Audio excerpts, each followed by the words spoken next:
Everything that in the New Testament language, Paul will write to us about the manifestation of the flesh. Okay, Galatians chapter 5. Kill those things or they will ruin you. And that's why Paul told a young pastor in training.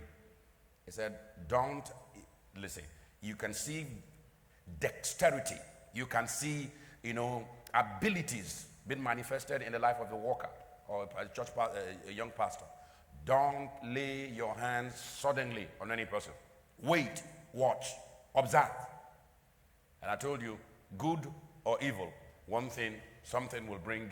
So in some people, bad situations bring out the dog in them. For others, a good situation, a promotion, an elevation, a title, an opportunity you give to them to serve will bring out the wildness in them. But if you really want to be used by God, what did you say again? Kill the dog. Okay, that's where we ended. Now, I want to continue today by looking at developing the spirit of sonship. How do we develop it? That's what we're looking at. I want to be a son. Now we understand Jesus Christ came to make us priests, and we are to serve with the dutifulness of a priest.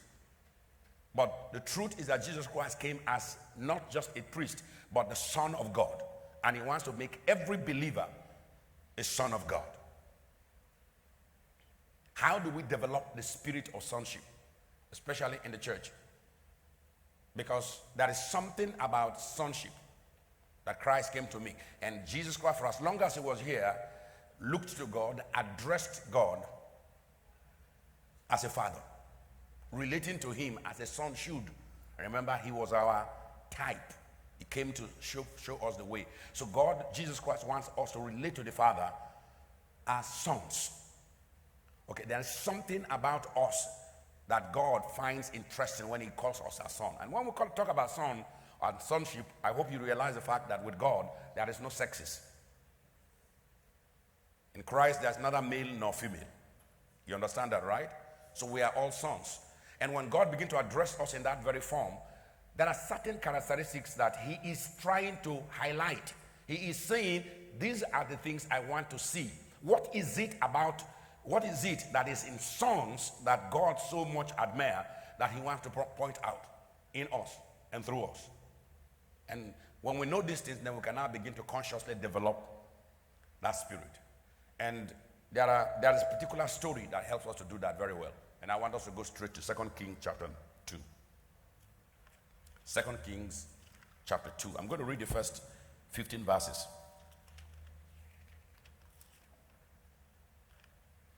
And it came to pass, when the Lord was about to take up Elijah into heaven by a wild wind, that Elijah went into Elisha from Gilgal. Someone say Gilgal. Well, can depend on them.